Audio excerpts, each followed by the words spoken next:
सबसे पहले होता है एक रैंडम एक्सपेरिमेंट। ठीक है कि रैंडम एक्सपेरिमेंट क्या होता है। ये सबको पता है, क्लास 9 से डेफिनेशन करते आ रहे हैं कि रैंडम एक्सपेरिमेंट क्या होता है। ठीक है कि जब आप कोई एक्सपेरिमेंट कर रहे हो तो उसमें एक से ज्यादा आउटकम्स आए, एक से ज्यादा पॉसिबिलिटी हो। यदि एक ही पॉसिबिलिटी है तो वो तो डिटर्मिनिस्टिक एक्सपेरिमेंट है, उसमें क्या एक्सपेरिमेंट करने की जरूरत है।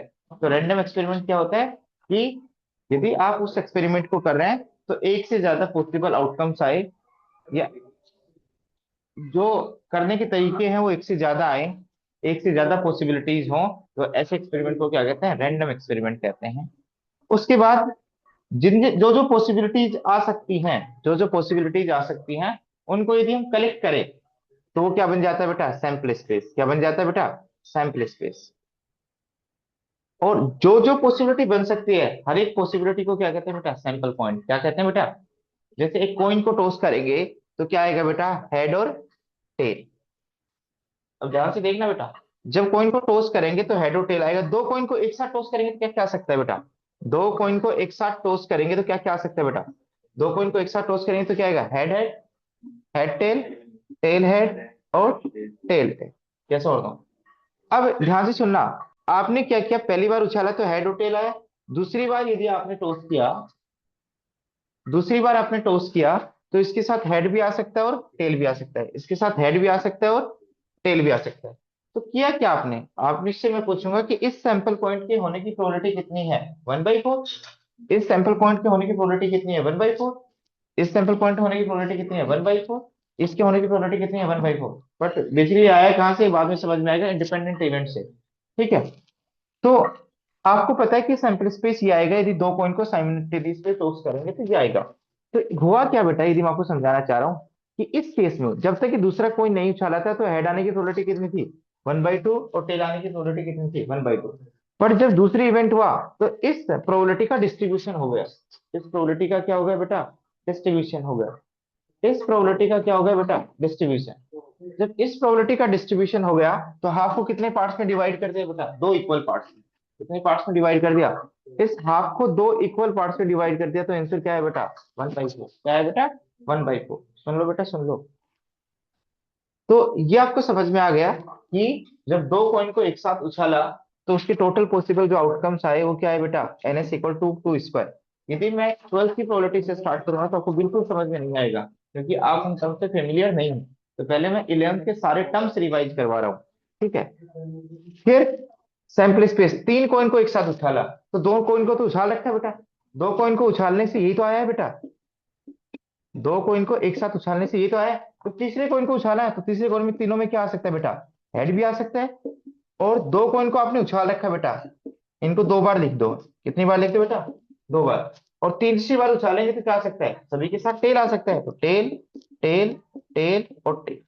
तो आपको ये बात समझ में आ गई कि जब तीन कोइन को एक साथ उछालते हैं तो पॉसिबल आउटकम्स कितने आते हैं बेटा, कितने आते हैं बेटा, 8। कितने आते हैं बेटा, 8। तो उस सैंपल स्पेस में नंबर ऑफ एलिमेंट्स कितने होते हैं, 2 की पावर 3 = 8। अब यदि कोइन कोइन को मैं चार बार एक साथ उछालता हूँ, चार बार उछालने के बाद जो रिजल्ट आता है उसको एक साथ मार्क करता हूँ या लिखता हूँ, उसकी मार्किंग लिखता हूँ, तो आपको पता है कि जो सैंपल पॉइंट आएगा वो क्या आएगा, 4 टपल की फॉर्म में आएगा। या तो चार बार एक साथ उछालता हूँ तो जब तीन बार उछालता हूँ तो एक आउटकम किससे मिलके बनेगा बेटा, तीन ट्रिपलेट से मिलके बनेगा। यहाँ जो आउटकम आएगा वो ऑर्डर्ड पेयर से मिलकर बनेगा। जरूरी नहीं एच लिखना है, इस एच को टीचर ऐसे भी लिखते हैं, H, बात तो एक ही है। ये सो रहा हूँ। तो यदि मैं चार बार एक साथ उछालता हूँ तो कितने आउटकम्स आएंगे, ये जो तीन बार उछालने पे क्या है बेटा, 8 आउटकम्स। तो वो चौथी बार इन सबके साथ क्या आ सकता है, H, 8 आउटकम आ गए। इन चौथी बार सबके साथ क्या आ सकता है, तो 8 और आ गए, तो टोटल कितने आउटकम बने, 16। तो बात ये एक छोटा सा क्वेश्चन मिल जाता है कि यदि हम n बार कॉइन को एक साथ उछालते हैं साइमल्टेनियसली, क्या, साइमल्टेनियसली एक साथ उछालते हैं तो टोटल पॉसिबल कितने आउटकम्स आते हैं बेटा, 2 की पावर n। कितने आते हैं बेटा, 2 की पावर। तो ये क्वेश्चन आपका खत्म हो गया। आज के बाद ऐसा क्वेश्चन आएगा तो उसके हम सैंपल पॉइंट रिप्रेजेंट कर सकते हैं। ठीक है। उसके बाद आती है बात डाइस की। उसके बाद ये बातें बतानी बहुत जरूरी है। ठीक है, अदरवाइज आप फंस जाओगे क्वेश्चंस में। ठीक है। उसके बाद डाइस, भाई एक बार डाइस को उछालते हैं तो कौन सा आउटकम्स आते हैं बेटा, 1 2 3 4 5 6, तो ये सबको पता है, बताने की जरूरत नहीं। ठीक है, और हर एक सैंपल पॉइंट की प्रोबेबिलिटी कितनी आती है बेटा? 1/6। ये आप क्लासिकल डेफिनेशन ऑफ प्रोबेबिलिटी पढ़ रहे हो, धीरे धीरे डेफिनेशन फैल हो जाएगी। जब जब हम इंडिपेंडेंट इवेंट्स पढ़ेंगे तो ये डेफिनेशन फैला जाएगी। आप ये लिखो ना यहाँ पे, favourable upon total, favourable upon total, तो फेवरेबल निकालना ही बहुत डिफिकल्ट हो जाएगा आपके लिए। ठीक है, ऐसे सैंपल पॉइंट नहीं लिखेंगे हम, पर धीरे धीरे समझो। दूसरा क्या है बेटा, यदि दो कोइन को एक, सॉरी, दो डाइस को एक साथ यदि हम रोल करते हैं तो कौन कौन से पॉसिबल आउटकम्स आएंगे बेटा?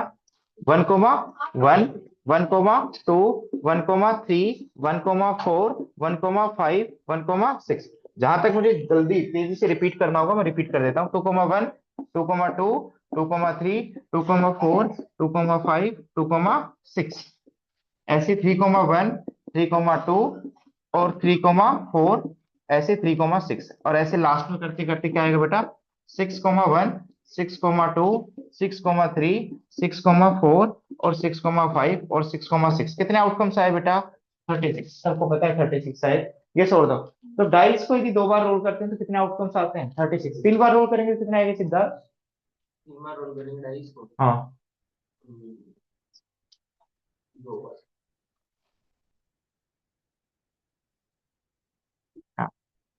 बेटा ये 36 आउटकम्स आए, ये दो बार उछालने चाहिए, तो तीसरी बार उछालेंगे तो इन सब के साथ क्या आ सकता है? 1।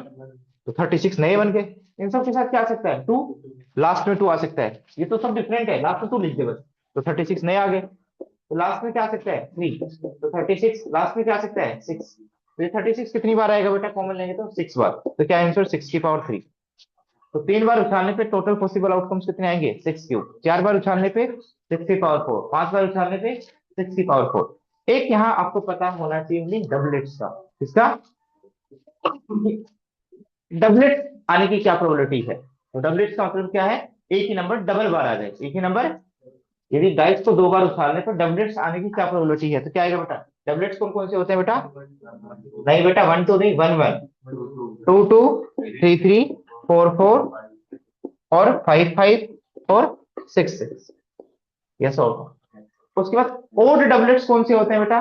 1 1, 3 3, 5 5। इवन डबलेट्स कौन से होते हैं बेटा? 2 2, 6 6। और मैं कहूं कि दो डाइस को मैंने एक साथ उछाला, और यदि उन दोनों डाइस की जो नंबरिंग है उसका सम यदि 11 आ जाए तो मैं जीत जाऊंगा। तो उसके आने की प्रोबेबिलिटी क्या है? तो 11 किस किस केस में आ सकता है बेटा? डायगनली चलो, इस डायगनल पे चलो। 6 5 5 6।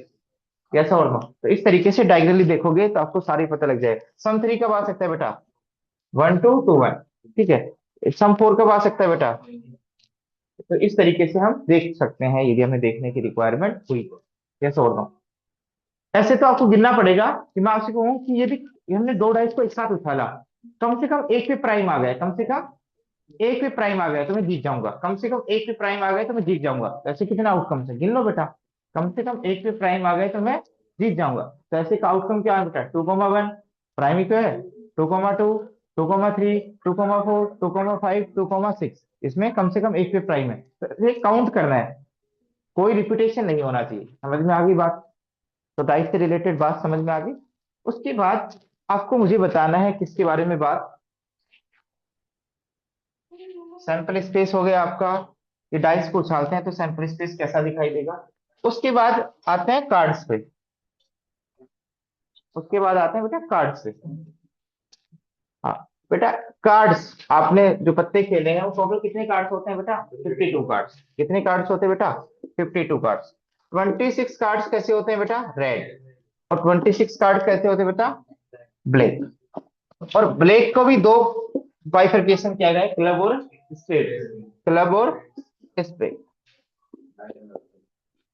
क्लब कुछ ऐसा होता है ना, ऐसा। और ये पत्ती जैसा, कैसा लिख, ऐसे लिखते हो क्या? कुछ ऐसा होता है मान लो। हाँ, पान का पत्ता जो भी। और ये लाल जो पत्ते होते हैं कार्ड्स, वो कैसे होते हैं बेटा? डायमंड कुछ ऐसा होता है। हाँ। अब हर एक के कितने कितने पत्ते होते हैं बेटा? 13 13। कितने होते हैं बेटा? 13। सबसे बड़ा पत्ता एस, उसके बाद किंग, उसके बाद क्वीन, उसके बाद जैक, और उसके बाद 10 9 8 7 6 5 4 3 2। वन नहीं होता बेटा ना, एक सबसे बड़ा पत्ता होता है बेटा। ठीक है नीचे, वो तो गेम के रूल, हाँ वो तो रूल ठीक है। तो ऐसे इसमें होते हैं, ऐसे इसमें होते हैं, ऐसे इसमें होते हैं। बेटा आपने ध्यान से नोटिस किया होगा, किंग के क्वीन और जैक, इन पे क्या होता है, फेसिस होते हैं, क्या होते हैं, तो इनको फेस कार्ड कहते हैं, क्या कहते हैं। तो डायमंड के फेस कार्ड कितने होते हैं बेटा, 3। हार्ट के फेस कार्ड कितने होते हैं, 3। क्लब के फेस कार्ड 3, और स्पेड के फेस कार्ड 3। तो टोटल फेस कार्ड कितने होते हैं बेटा, 12।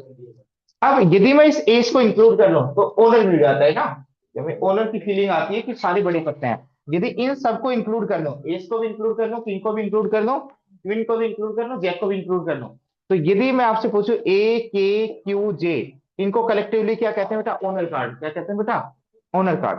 तो एक डायमंड में कितने ओनर कार्ड होते हैं बेटा, 4। इसमें भी कितने होते हैं, 4। इसमें भी कितने होते हैं, 4। इसमें कितने होते हैं, 4। तो कितने टोटल ओनर कार्ड होते हैं बेटा, 4। मैं आपसे पूछूं टोटल रेड किंग कितने होते हैं बेटा, 2। रेड किंग एक इसका और एक इसका। रेड किंग कितना होता है बेटा, मैं आपसे पूछूं बेटा टोटल ब्लैक किंग कितने होते हैं, टोटल क्वीन कितनी होती है, 4। 2 ब्लैक और 2 रेड। तो ये सबको पता है, इतना ही पता होना चाहिए, इससे ज्यादा जवारी नहीं बनना ना तुम्हें। हाँ ठीक है, हाँ इतना पता है तो क्वेश्चंस हो जाएंगे बेटा। उसके बाद में इवेंट क्या होती है बेटा, अरे इवेंट क्या होती है, हमेशा प्रोबेबिलिटी किसकी निकाली जाती है बेटा, इवेंट्स की। इवेंट होती क्या है, सैंपल स्पेस में तो क्या लिखते हैं बेटा, पॉसिबल आउटकम, क्या लिखते हैं बेटा, पॉसिबल। और इवेंट में क्या लिखते हैं, कि वो आउटकम जो हमारा फेवर कर रहे हैं, जो आउटकम हमारा फेवर कर रहे हैं। जैसे एक डाइस को हमने उछाला तो 1 2 3 4 5 6 है, अब मैं कहूँ कि डाइस पर 2 का मल्टीपल आएगा तो मैं जीत जाऊंगा, तो वो इवेंट हो गई, क्या हो गई बेटा, इवेंट। उसमें सैंपल पॉइंट सारे नहीं आएगा, कुछ सैंपल पॉइंट आएंगे जो 2 के मल्टीपल हो, किसके मल्टीपल हो बेटा, 2 के मल्टीपल हो। तो ऐसे जो जिनकी हमें इवेंट, जिनकी हमें प्रोबेबिलिटी निकालनी है, उसको हम क्या कहते हैं बेटा, इवेंट कहते हैं। उस इवेंट में भी एक एलिमेंट हो, क्या हो बेटा, एक, तो उसको हम क्या कहते हैं, सिंपल इवेंट, क्या कहते हैं बेटा, सिंपल इवेंट। और एक से ज्यादा एलिमेंट हो तो हम उसको क्या कहते हैं बेटा, कंपाउंड इवेंट, क्या कहते हैं बेटा, कंपाउंड इवेंट। उसके बाद श्योर इवेंट क्या है बेटा, श्योर इवेंट क्या है, हाँ कि बेटा जिसकी प्रोबेबिलिटी क्या हो बेटा, 100% वो होगी। जैसे मैंने एक डाइस को उछाला, मैं कहूँ कि नंबर 7 से छोटा आएगा तो मैं जीत जाऊंगा, तो मैं जीतूंगा बेटा, क्योंकि उसमें मार्किंग क्या कर रखी है, 1 2 3 4 5 6। तो मतलब वो इवेंट हमेशा ही होगी, उसमें जीत हमेशा ही मिलेगी बेटा। बेटा जीतने का मतलब ये नहीं है कि सारे एक साथ आने चाहिए, हमारे फेवर में एक भी एलिमेंट आ गया तो मैं जीत जाऊंगा। जैसे 7 से छोटा नंबर आ गया तो 1 आ गया तो भी मैं जीत गया, 2 आ गया तो भी जीत गया, 3 आ गया तो भी जीत गया, 4 आ गया तो भी जीत गया। तो हर बार मेरा इवेंट का जो मेंबर है वो हर बार फेवर कर रहा है, सैंपल पॉइंट का हर एक मेंबर क्या कर रहा है, फेवर। दूसरे टर्म्स में क्या कह सकते हैं, श्योर इवेंट कब होती है बेटा, जब जो आपका इवेंट है वो किसके इक्वल हो जाए बेटा, सैंपल स्पेस के इक्वल हो जाए, किसके इक्वल हो जाए, सैंपल। इम्पॉसिबल इवेंट जो कितनी बार करते रहो वो होगा ही नहीं। जैसे मैंने यदि डाइस से 1 2 3 4 5 6 लिखा, और मैं आपसे कहूं कि 7 से बड़ा नंबर आ गया ना, तो मैं जीत जाऊंगा, तो मेरी प्रोबेबिलिटी जीतने की कितनी है बेटा, 0। तो मैं लाख बार एक्सपेरिमेंट कर लो, 7 से बड़ा आएगा ही नहीं। जब नंबरिंग ही क्या कर रखी है मैंने, 1 2 3 4 5 6 कर रखी है, तो ऐसे इवेंट्स को क्या कहते हैं बेटा, इम्पॉसिबल इवेंट। अब जो वर्ड्स आएगा ये बहुत यूज होगा क्वेश्चंस में, म्यूचुअली एक्सक्लूसिव इवेंट्स। देखो बेटा म्यूचुअली एक्सक्लूसिव इवेंट्स, बस 5 मिनट और रुको बेटा। Mutually exclusive events, mutually exclusive events, ये वर्ड्स क्वेश्चन में बहुत ज्यादा यूज होगा, म्यूचुअली एक्सक्लूसिव इवेंट्स,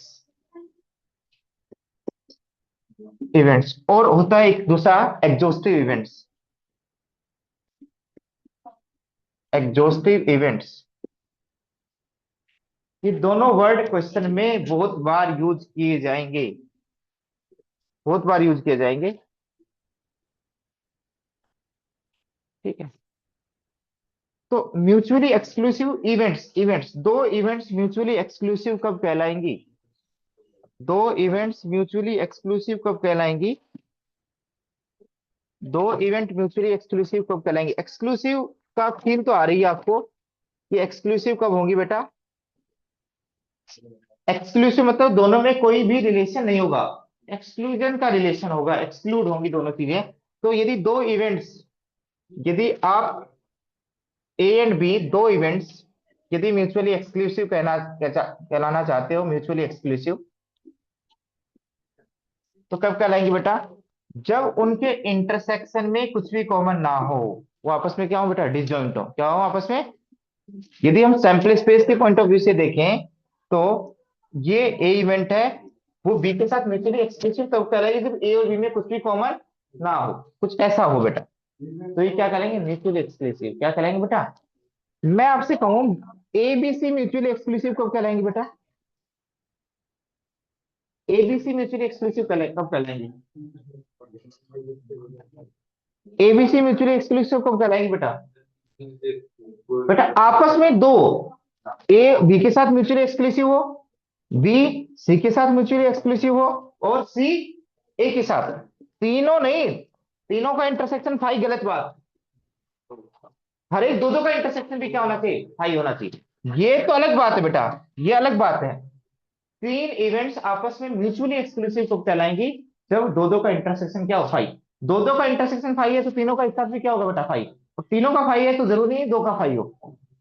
भाई ऐसा भी तो हो सकता है ये दो का फाई ना हो, तीसरे के साथ फाई हो, तो तीनों का एक साथ तो क्या है बेटा? फाई। तीनों में कुछ भी कॉमन नहीं है, और दो दो में तो कुछ कॉमन है। तो म्यूचुअली एक्सक्लूसिव, आपस में एक्सक्लूसिव कब कहलाएंगी? जब दो दो का इंटरसेक्शन क्या हो बेटा? फाई।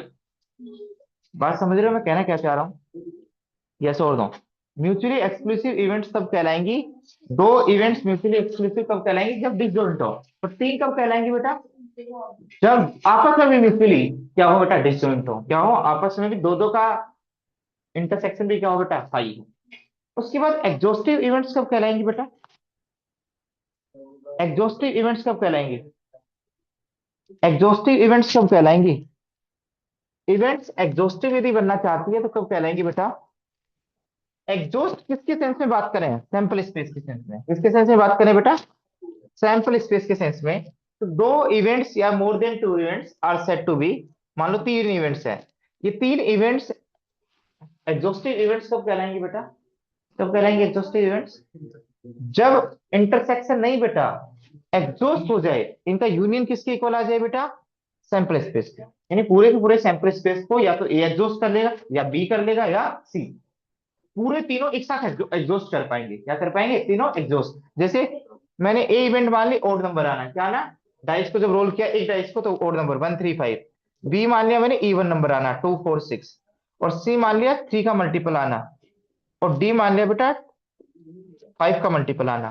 तो मैं आपसे पूछूं, क्या ए और बी एग्जॉस्टिव इवेंट्स है बेटा?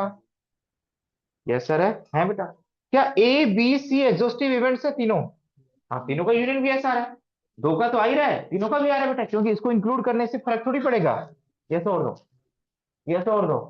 मैं कह रहा हूं कि ए और सी और डी क्या सेट ऑफ एग्जॉस्टिव इवेंट्स है? ये पेयर नहीं, क्योंकि ए सी डी में सारे एलिमेंट्स आ रहे हैं बेटा। 4 और 2 नहीं आ रहा। क्या नहीं आ रहा है बेटा? देखो 4 इसमें भी नहीं है, इसमें भी नहीं है, इसमें भी नहीं है, तो ये सैंपल स्पेस के इक्वल नहीं है यूनियन। तो टू और मोर देन टू इवेंट्स को सेट ऑफ एग्जॉस्टिव इवेंट्स तब कहते हैं जब उनका यूनियन किसके इक्वल आ जाए बेटा? सैंपल स्पेस के इक्वल आ जाए। उसके बाद में इस बात का याद रखना बेटा, एक वेन डायग्राम बहुत काम की चीज है, यदि आपको नहीं समझ में आता तो मैं बता देता हूँ सारी चीजें, कि यहां से कंडीशनल प्रोबेबिलिटी के क्वेश्चंस होंगे बेटा। जैसे क्या करेगा बेटा? दो इवेंट्स की बात करेगा सैंपल स्पेस में। तो सैंपल स्पेस को किससे रिप्रेजेंट किया जाता है बेटा? रेक्टेंगल से। किससे रिप्रेजेंट किया जाता है बेटा? यानी जितने भी पॉसिबल आउटकम्स है उस एक्सपेरिमेंट के, वो किस में आएंगे बेटा? रेक्टेंगल में। किस में आएंगे बेटा? रेक्टेंगल।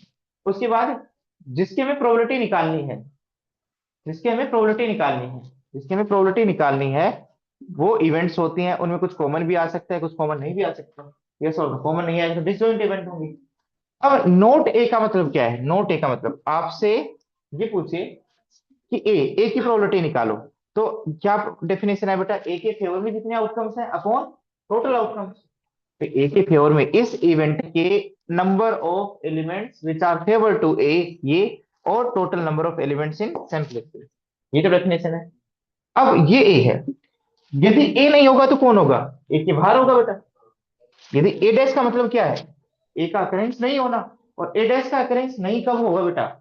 मान लो इसमें टोटल, इसमें एन ए मेंबर है बेटा, तो बाहर कितने मेंबर होंगे बेटा? टोटल एन एस मेंबर है तो बाहर कितने मेंबर होंगे बेटा? N S minus N A. मैं आपसे पूछो ए का अकरेंस नहीं होने की प्रोबेबिलिटी क्या है? तो किसके फेवर में एलिमेंट निकालेंगे बेटा, किसके फेवर में एलिमेंट निकालेंगे बेटा? ए के फेवर में एलिमेंट नहीं आएंगे। ए के बाहर के कितने एलिमेंट्स हैं बेटा? N S minus N A, और अपॉन टोटल एलिमेंट्स कितना है बेटा? N S.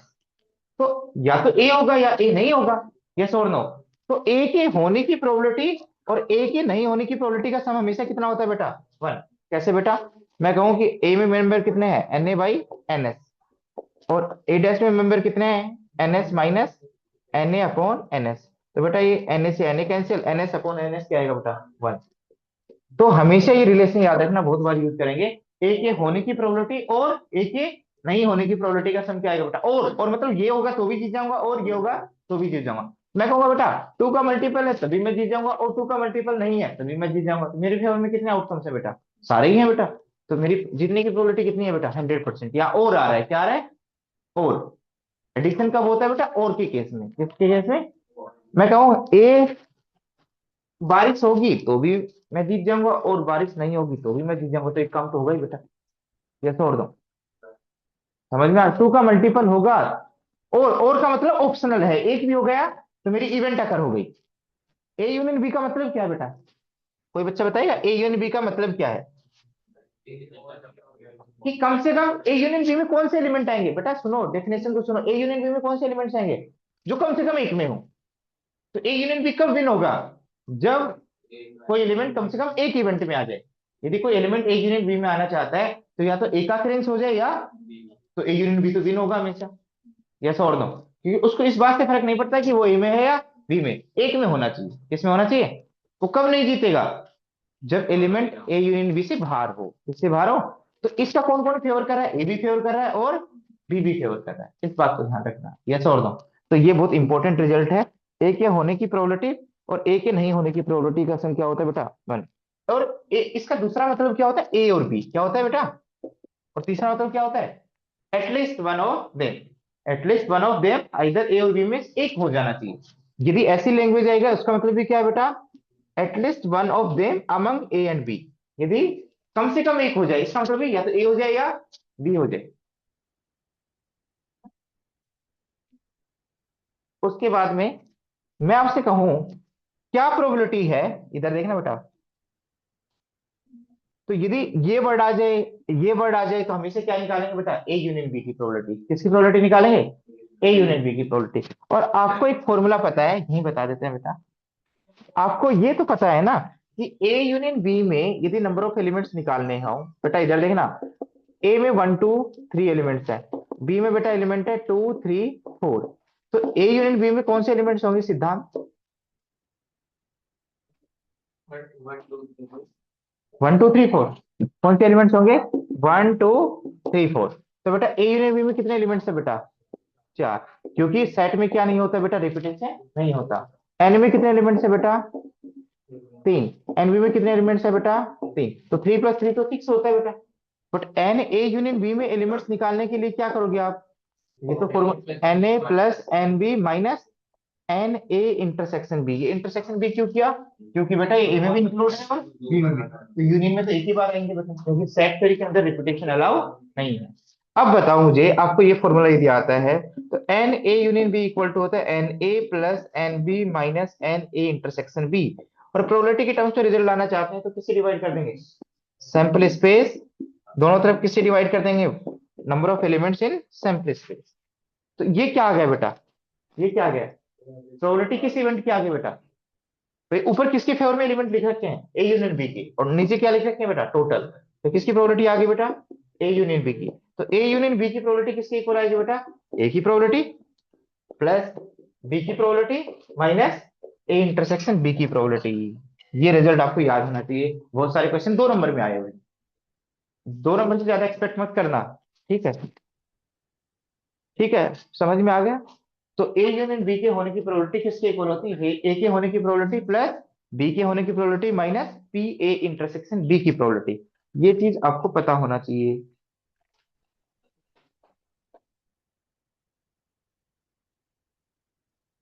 और ए एंड बी का मतलब क्या है बेटा? ए एंड बी, एंड आ जाए मतलब दोनों होंगे तब जीतेंगे। यस और नो? ए एंड बी का मतलब क्या है बेटा? A intersection B. यदि मैं कहूँ ए भी हो एंड बी भी हो, उसके लिए क्या है बेटा, दोनों कंपल्सरी होनी चाहिए, दोनों होने चाहिए। मैं आपसे कहूँ ये क्वेश्चन भी सोल्व करो एंड ये सोल्व करो, इसका मतलब दोनों सोल्व करने हैं। क्या करने हैं, दोनों। मैं आपसे कहूँ कि तब तुम तब जीतोगे जब टू का भी मल्टीपल हो एंड टू का मल्टीपल नहीं हो। तो ये कभी पॉसिबल है? टू का मल्टीपल आएगा तो टू का मल्टीपल नहीं होगा, टू का मल्टीपल नहीं होगा तो टू का मल्टीपल कैसे आ सकता है? दोनों एक साथ पॉसिबल नहीं। मैं कहूँ बारिश होगी भी एंड बारिश नहीं भी होगी, क्या कभी पॉसिबल है? ये दोनों एक साथ पॉसिबल नहीं है, क्योंकि दोनों कॉम्प्लीमेंट इवेंट्स हैं, क्या है एक दूसरे की। तो इनका इंटरसेक्शन क्या आएगा, 5। तो जब भी एंड आ जाए तो उसका मतलब क्या होता है, इंटरसेक्शन। क्या हो सकता है, इंटर। तो फील करो बेटा, मैं कहूं कि यार ए इवेंट है 2 का मल्टीपल आ जाए और बी इवेंट है 3 का मल्टीपल आ जाए, तो मैं कहूँ उस इवेंट की प्रोबेबिलिटी निकालो जिससे ए भी हो जाए एंड बी भी हो जाए। मतलब ए भी विन हो उसी टाइम साइमल्टेनियसली, कौन है वो, बी भी विन हो। तो वो तो एक ही केस हो सकता है जब क्या है बेटा, कॉमन एलिमेंट आए। क्या है बेटा, दोनों कब जीतेंगे एक साथ, जब ए का अक्रेंस भी हो एंड। तो ए का अक्रेंस कब होगा, जब 2 4 6 में से एक आए। और बी का अक्रेंस कब होगा, जब 3 और 6। और दोनों एक साथ कब जीतेंगे, जब वो एलिमेंट आ जाए जो दोनों में हो। किसमें हो बेटा, तो दोनों में होने के लिए क्या आना चाहिए बेटा, कॉमन एलिमेंट क्या आना चाहिए। तो कॉमन एलिमेंट क्या है बेटा, 6। क्या है, 6। तो इंटरसेक्शन दोनों की जीतने की प्रोबेबिलिटी कितनी है बेटा, फेवर में कितना एलिमेंट है बेटा, 1। और टोटल कितने हैं बेटा, 6। डाइस को उछाल रहे हैं, क्या उछाल रहे हैं बेटा, डाइस को। तो ए इंटरसेक्शन भी कैसे निकाला जाता है बेटा, ऐसे एलिमेंट जो ए एंड बी दोनों में क्या हो बेटा, कॉमन, अपॉन टोटल। यस और नो, बोलो। उसके बाद में आपको नोट ए का मतलब क्या है, ये आपको पता चल गया। नोट ए का मतलब क्या है, ए के बाहर और सैंपल पॉइंट के अंदर, सैंपल स्पेस के अंदर। अब यदि दो इवेंट्स के रिगार्डिंग बात करें, ओनली ए और ओनली बी का मतलब क्या होता है बेटा। तो एंड का मतलब पता चल गया, और का मतलब पता चल गया, पी ए यूनियन बी का फॉर्मूला पता लग गया, P A plus P A dash की वैल्यू क्या होती है बेटा, 1। इतना पता लग गया। यस और नो। उसके बाद ये बताओ मुझे, इसका मतलब क्या है, इधर देखना, नाइदर ए नोर बी। इसका मतलब ऐसा पोर्शन जिसमें ए भी ना हुआ हो, और नाइदर ए नॉर बी का मतलब कि ऐसा पोर्शन देखना है जिसमें ए भी ना अकर हुआ हो, और या एंड। हाँ, जिसमें ए भी ना हो और ए हो गया, इसमें कौन फेवर करेगा, वो पोर्शन फेवर करेगा जिसमें ए का भी अकरेंस नहीं हो और। तो वो कौन सा पोर्शन है बेटा, नहीं नहीं, ये बताओ, ये बाहर वाला पोर्शन, इसमें ए भी अकर नहीं हुआ है और बी भी नहीं।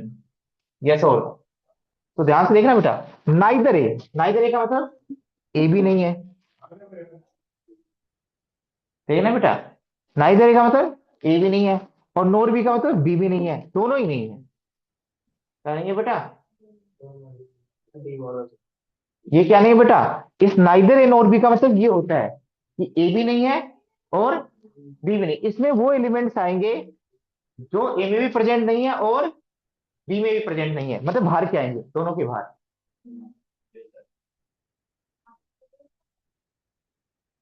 वो एक में भी प्रेजेंट नहीं होने चाहिए और एक में भी नहीं होने चाहिए बेटा। वो एक में भी नहीं होने चाहिए तो किसके बाहर होने चाहिए, दोनों के बाहर। यदि आपने यहां ले लिया कोई एलिमेंट, तो किसके अंदर हो, बी से बाहर नहीं होना चाहिए, बी होना ही नहीं चाहिए बेटा। समझ में आ रही है मेरी बात, बोलो। तो इसका मतलब क्या है बेटा, यदि हमें इसकी प्रोबेबिलिटी निकालनी है तो डायग्राम से क्या दिखाई दे रहा है, कि टोटल में से किसकी प्रोबेबिलिटी माइनस कर दोगे बेटा, जो आपका फेवर नहीं कर रहा, कौन फेवर नहीं कर रहा बेटा, ए यूनियन बी। ऐसे याद रखो, यहाँ इंटरसेक्शन है तो यहाँ यूनियन आएगा।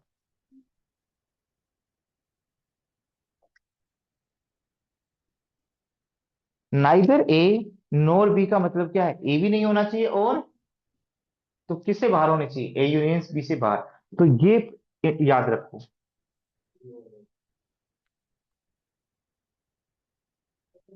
ये सोल्व, बोलो।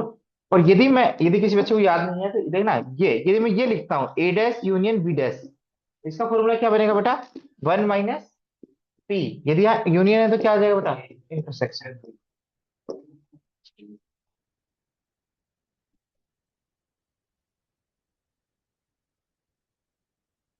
जिनको फील नहीं आए ना उनको फील दिलवा देते हैं। फॉर्मूले तो याद ये लिख ली बेटा, ये यूज होंगे सारे, ठीक है, मैं पहले ही बोल रहा हूँ।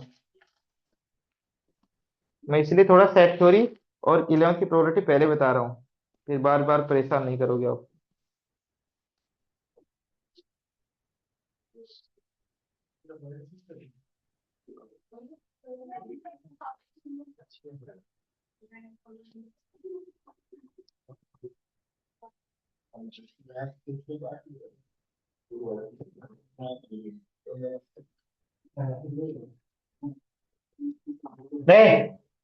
ए डैश यूनियन बी डैश, इसका मतलब क्या है बेटा?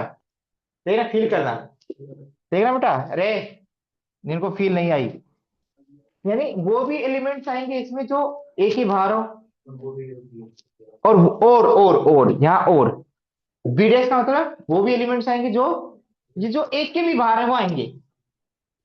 इसका मतलब यूनियन का मतलब क्या है? एटलीस्ट वन ऑफ देम, कम से कम एक में होने चाहिए, कम से कम। तो क्या ये एलिमेंट आएगा बेटा?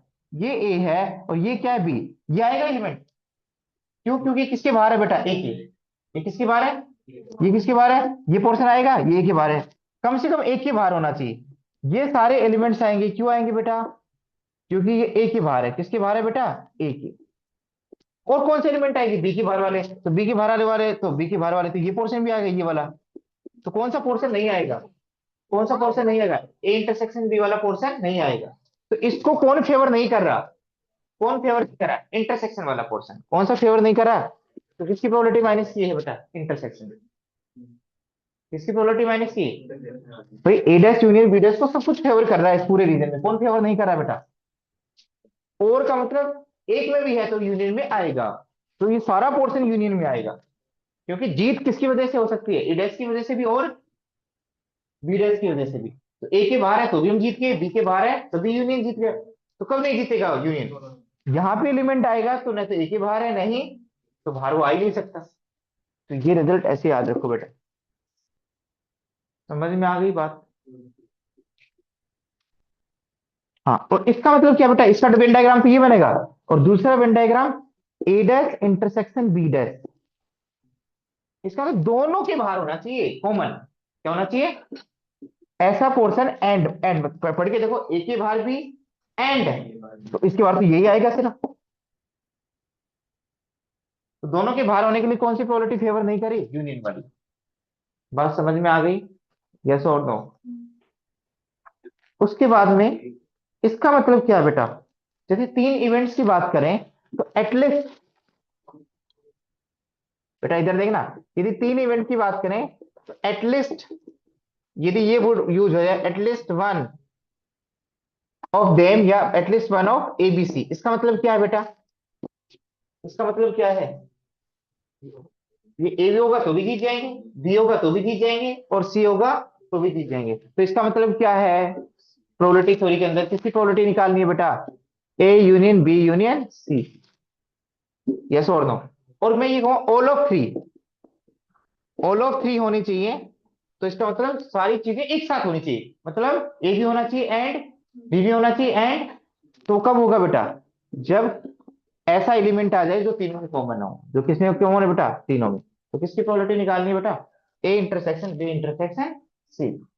उसके बाद में आपने फॉर्मूला पढ़ा होगा तीन तीन इवेंट्स वाला, कि N A union B union C का फॉर्मूला क्या होता है बेटा? याद है आपको क्या फॉर्मूला होता है?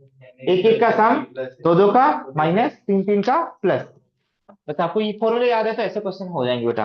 तो N A plus N B plus N C minus N A intersection B minus N B intersection C minus N A intersection C. एक एक का प्लस, दो दो का माइनस, तीन तीन का,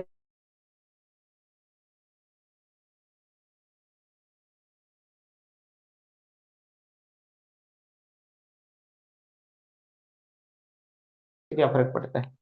कैसे? और अब बस आने वाले ही हैं हम कंडीशनल प्रोबेबिलिटी पे। लिखो आगे। हाँ बेटा अगला लिखो। इसका मतलब क्या होता है बेटा? ए बट नॉट बी। इसका मतलब क्या होता है? यदि हम दो इवेंट के रेफरेंस में बात करें कि मेरे लिए फेवरेबल इवेंट क्या है? ए तो होना चाहिए बट बी। तो ऐसा कौन सा पोर्शन आएगा बेटा जिसमें ए का अकरेंस हो बट बी का ना हो? यहां तो बी का भी है, और तो कहाँ कहाँ प्योर ए का है, ओनली ए का है, इसका दूसरा नाम क्या है बेटा, ओनली ए। तो वह कौन सा पोर्शन है बेटा, ये छोड़। तो इसकी प्रोबेबिलिटी निकालने के लिए क्या करें, ओनली ए की प्रोबेबिलिटी निकालने के लिए क्या करें आप बताओ।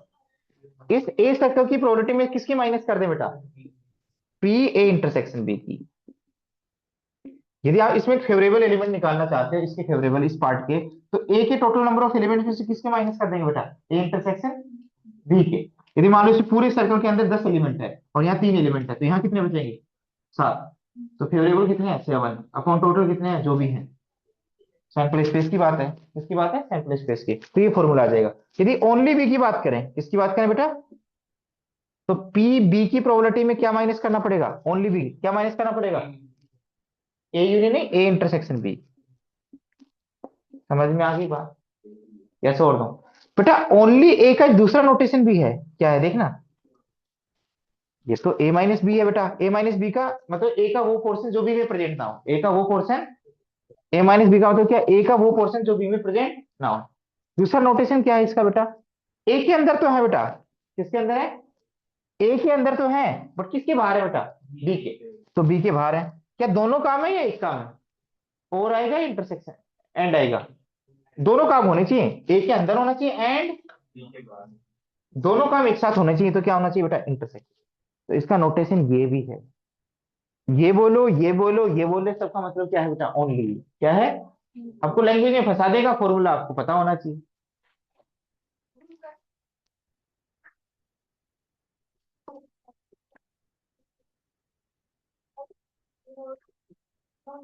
तो आप वेन डायग्राम बना के भी इस टाइप के क्वेश्चंस को कर सकते हो। यदि आपको फॉर्मूले भी नहीं आते हैं, तो वेन डायग्राम बना के थोड़ा लिख सकते हो उसके रेफरेंस में।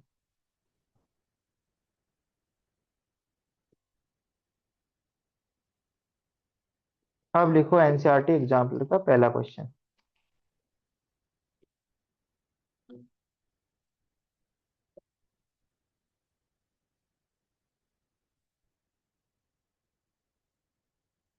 फिर हम आते हैं कंडीशनल प्रोबेबिलिटी पे।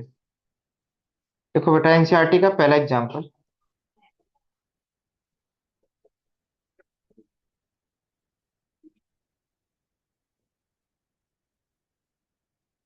देखो पहला क्वेश्चन आपका ये है बेटा, for any two events,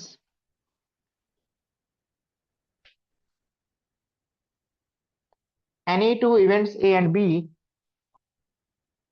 any two events A and B,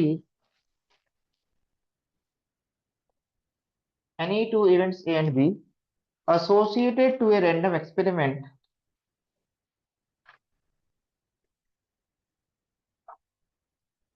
prove that first part PA equal to PA equal to PA intersection B plus PA intersection B bar.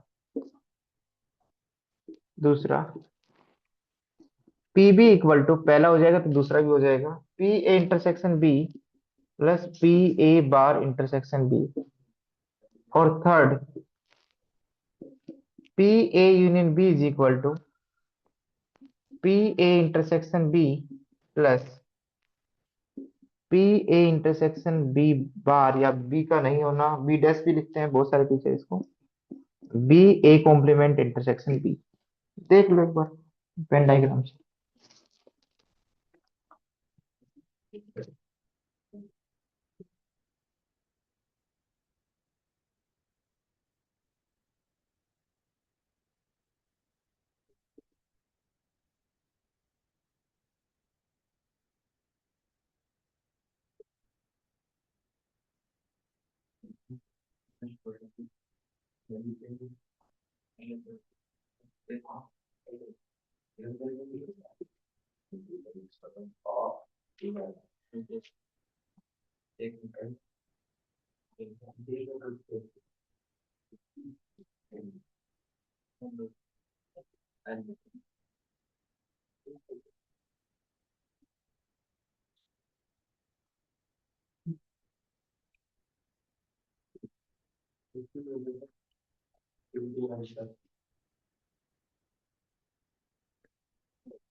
Neither A nor B का मतलब ए के भी बाहर hand B के भी बाहर और यदि सेट थ्योरी के अंदर बात करें तो ए डैश इंटरसेक्शन बी डैश, ए डैश इंटरसेक्शन बी डैश।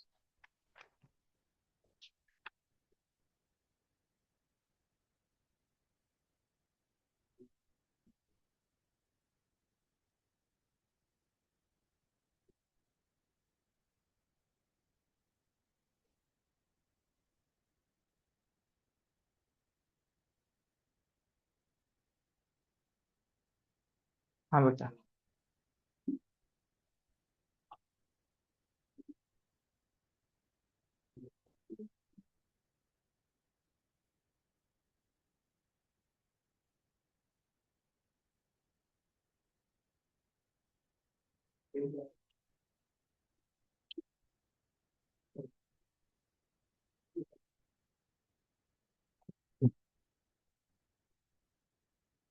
चलो बेटा, मैं इसका मतलब और बता देता हूँ, देखना फिर एक क्वेश्चन वेन डायग्राम से कैसे करेंगे एग्जाम में, इधर देखना।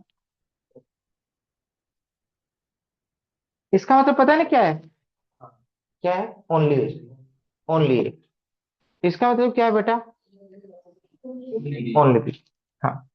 अब मैं आपसे कहूँ कि देखना बेटा, बोर्ड पे देखो, ये सारी चीज देखने की है, ठीक है? जहां से करना स्टार्ट करना है वहां से मैं बता दूंगा, ठीक है? आपको ये कहूं मैं कि इस इवेंट की होने की प्रोबेबिलिटी निकालो, दो इवेंट के रेफरेंस से बात करें, ए और बी। बेटा ध्यान सुनना, ये सैंपल स्पेस है। एग्जैक्टली वन ऑफ ए और B,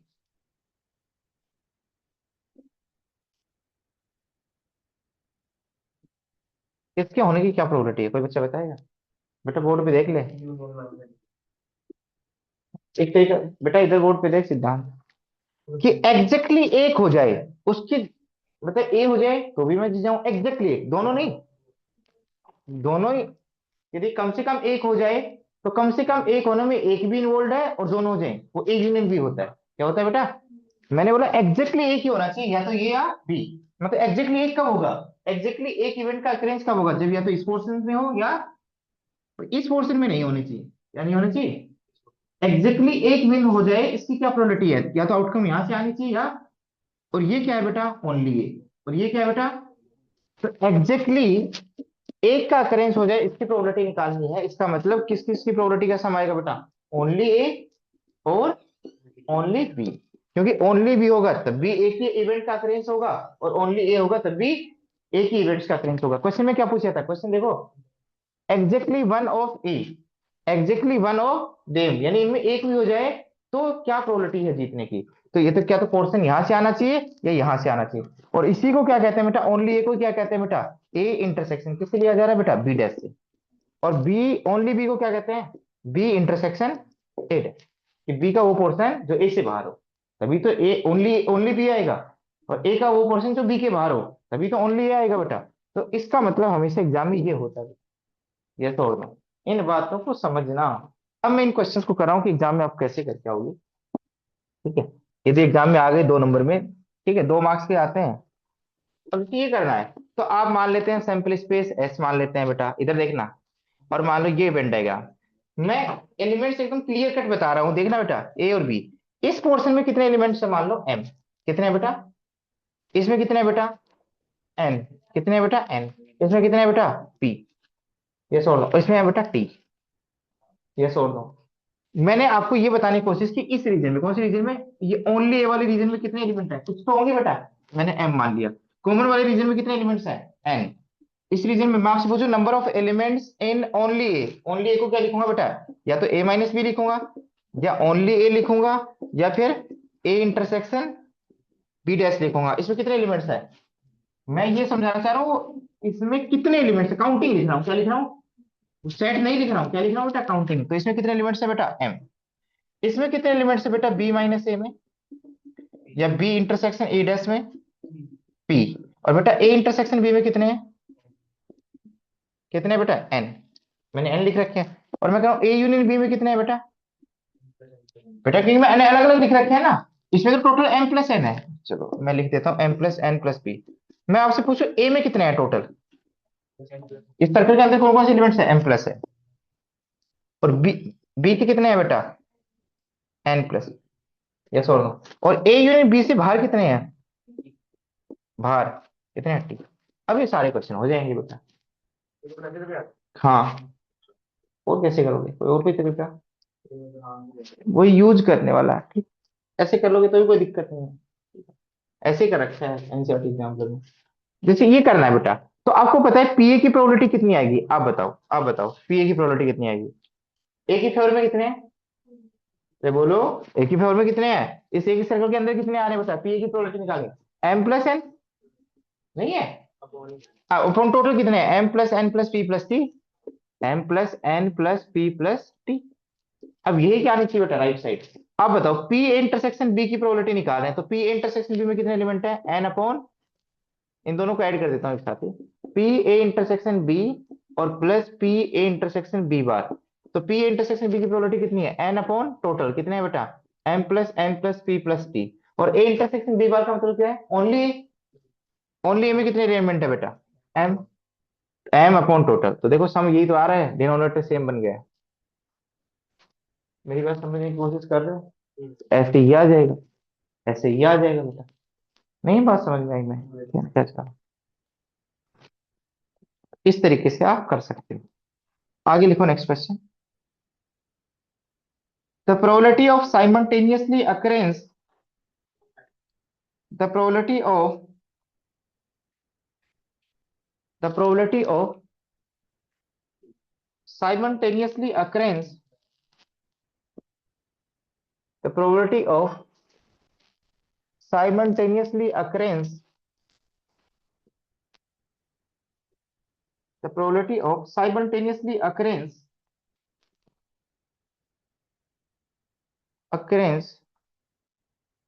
of at least, at least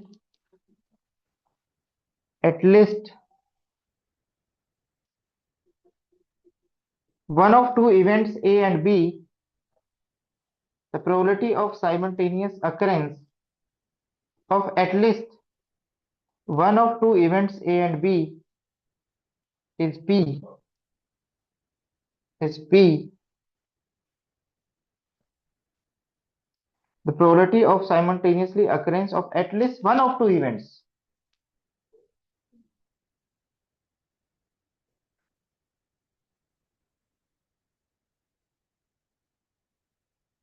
A and B is P if, if probability, probability that exactly one of, exactly one of A and B occurs is Q, is Q, then prove that P A complement plus P B complement is equal to 2 minus 2P plus Q.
Question को read करो बेटा दोबारा, ही नहीं समझ में आया।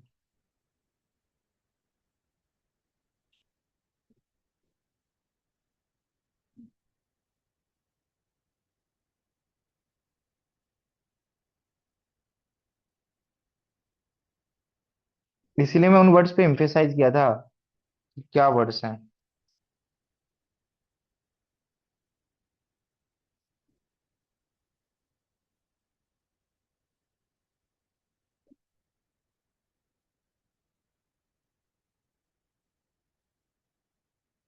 देखो है कुछ नहीं इनके क्वेश्चन में, बट एनसीईआरटी एग्जाम्पल का क्वेश्चन है, आपको लैंग्वेज ने फंसा दिया।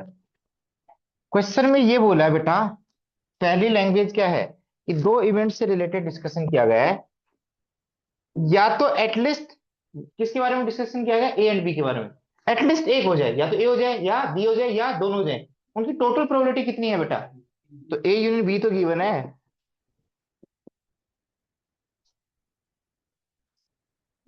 दूसरा क्या था? एग्जैक्टली वन, क्या तो ये हो जाए या ये हो जाए। इनकी टोटल प्रोबेबिलिटी मिला के कितनी गिवन है बेटा? क्यू। यानी इसका मतलब क्या था आपको पता है? एट। इसका मतलब क्या होता है बेटा? इसको मिलाकर जो प्रोबेबिलिटी गिवन है वो क्या गिवन है? क्यू। तो इस टोटल में से क्या माइनस कर दे बेटा? ये इंटरसेक्शन से। यदि आप इसकी प्रोबेबिलिटी निकालना चाहते हो, यस और नो, ये तो वैसे तो क्या बेटा, ए माइनस बी। क्या है? नहीं है ए माइनस बी। बोलो, क्या ओनली ए? ये क्या है जो क्वेश्चन में बोला, ओनली ए और या फिर ओनली बी, कि जो प्रोबेबिलिटी क्या है वो क्या गिवन है बेटा? क्यू। और इसी चीज को आप कैसे लिख सकते हो? ये तो आपने सिंबॉलिकल फॉर्म में लिखी बेटा, भाई ओनली ये या ये टोटल भी गिवन है, या तो एग्जैक्टली ये हो जाए या ये हो जाए। लैंग्वेज पढ़ के देखो, या तो ये हो जाए एग्जैक्टली एक, या ये हो जाए। तो इसका मतलब यदि इसकी टोटल प्रोबेबिलिटी निकालना चाहते हैं तो यूनियन में क्या माइनस कर देंगे बेटा? इंटरसेक्शन। यूनियन में से क्या हटा देंगे? जो नहीं चाहिए। जो नहीं चाहिए वो क्या नहीं चाहिए बेटा? ये पोर्शन इक्वल टू क्यू। तो ए यूनियन बी की वैल्यू गिवन है P minus P A intersection B. तो यहां से पी ए इंटरसेक्शन बी की प्रोबेबिलिटी क्या आ गई बेटा? इसको उधर भेजेंगे, इसको उधर, पी माइनस क्यू। यस और नो? पूछा क्या है बेटा? ए के देखना कैसे यूज कर रहे हैं, देखना बेटा, पहले रिलेशन यूज करो। ए के नहीं होने की प्रोबेबिलिटी और बी के नहीं होने की प्रोबेबिलिटी का सम पूछा है, तो पहले तो इसको ए और बी में कन्वर्ट कर ले। तो बेटा पी ए बार का मतलब क्या है? वन माइनस पी ए।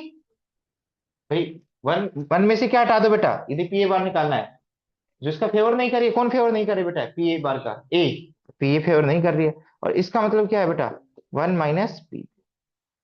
तो अब वन प्लस वन क्या आएगा? टू, माइनस कॉमन लेंगे, पी ए प्लस पीबी की वैल्यू निकालनी है।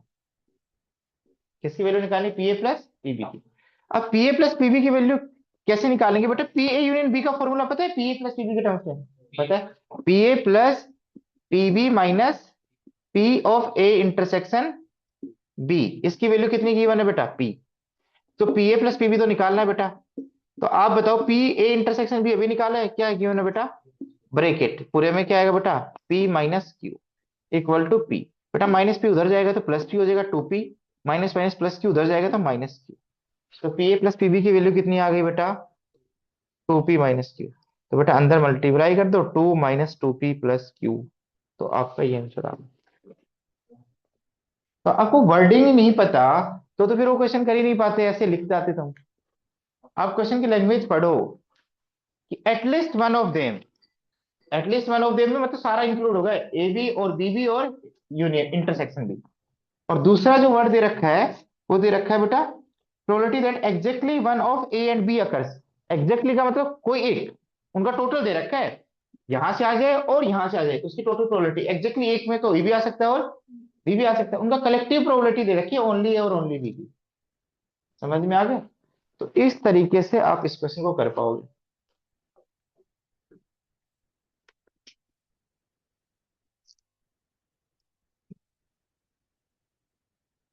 देखो लास्ट क्वेश्चन लिखो आज का, फिर ये अपना बेसिक खत्म हो गया। अब नेक्स्ट क्लास से स्टार्ट होगा important conditional probability.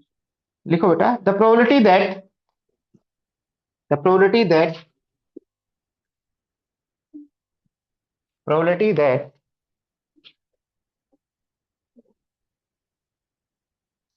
a person will get a person will get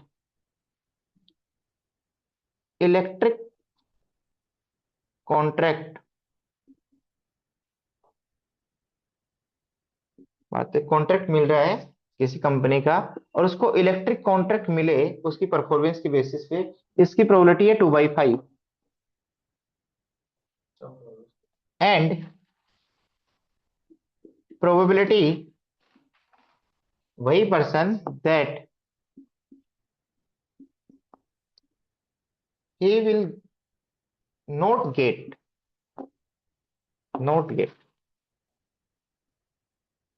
plumbing, plumber वाला काम जो भी है, कॉन्ट्रैक्ट इज 4/7, वो ना मिले बेटा। नोट, नोट लिखा है, note.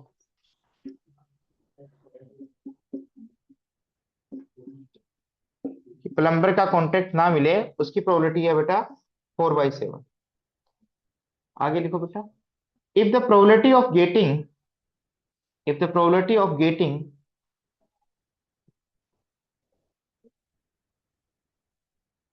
probability of getting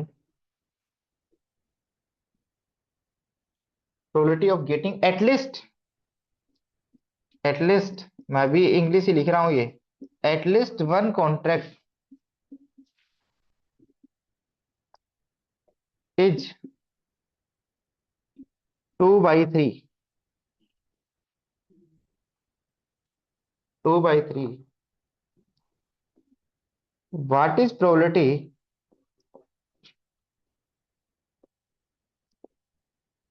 that he will get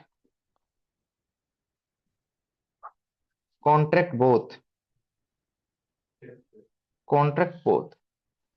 अब आप सिर्फ उन सिंबल्स को कैच कर गए तो क्वेश्चन को कर पाओगे, अदरवाइज तुम सिंबल से फंसे रहे तो नहीं कर पाओगे।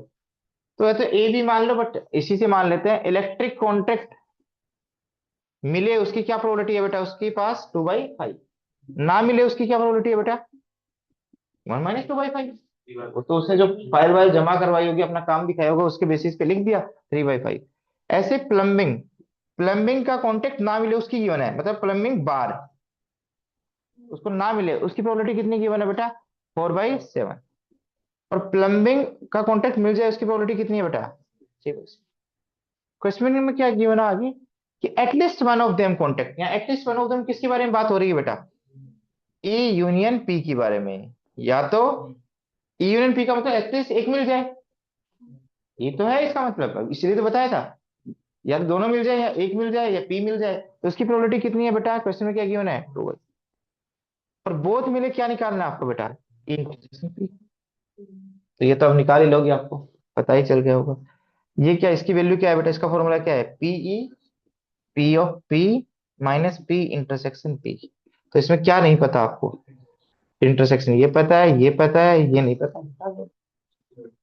तो आपको इस सिंबल से ध्यान रखना है कि इस चीज का मतलब क्या होता है।